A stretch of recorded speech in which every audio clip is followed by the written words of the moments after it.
எங்களால் எப்படி சுவாமி கொடுக்க முடியும்? காட்சி மாநகர் வாருங்கள் என்பதாக சொல்லி அன்னவரை அழைத்து வரும் பொழுது காட்சி மயக்கமாக உள்ளது அரிச்சந்திரா சாதம் வேண்டும் என்பதாக கேட்டார். மாதவரை வேண்டினோம், சாதம் கொடுத்தார்.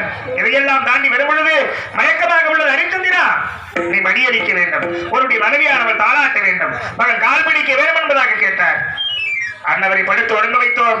மீண்டும் உறங்கி இருந்தார். அன்னவரை அழைத்து வரும் பொழுது வேதாளமானது வழிமறித்தது. இந்த வேதாளத்தை எப்படியெல்லாம் சங்காரதிய போகிற நண்பருமான என்பதாக தத்தளித்திருக்க உன்னுடைய பதிவிரத தினத்தினால் தேவை அருகம்பள்ளை வாராக மாற்றி கொடுத்த வேதாளத்தை வெட்டி விடுத்தேன். இதையெல்லாம் தாண்டி வரும் பொழுது அக்கினியானது வழிமறித்தது. ஹரிச்சந்திரா, அக்கினி ஆற்றில் என்னால் நடந்து வர முடியாது என்பதாக மறுத்தார்.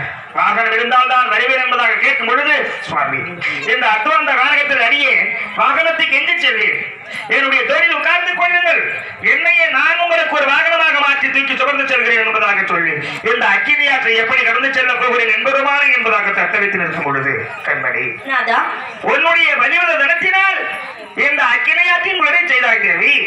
இதையெல்லாம் தாண்டி இது வந்துவிட்டோம். இதுதான் காட்சியானகரம். அப்படியா? இதோ பார்த்தாயா, அதோ ஆண்டவன் காசி விஸ்வநாதனுடைய ஆலயம் ஒன்பதாக திரைக்குளம் எடுக்கிறது. இந்த திரைக்குளத்தில் நீராடி இங்கே ஆண்டவனை அம்மையப்படி வழிபட்டு வருவோம். அது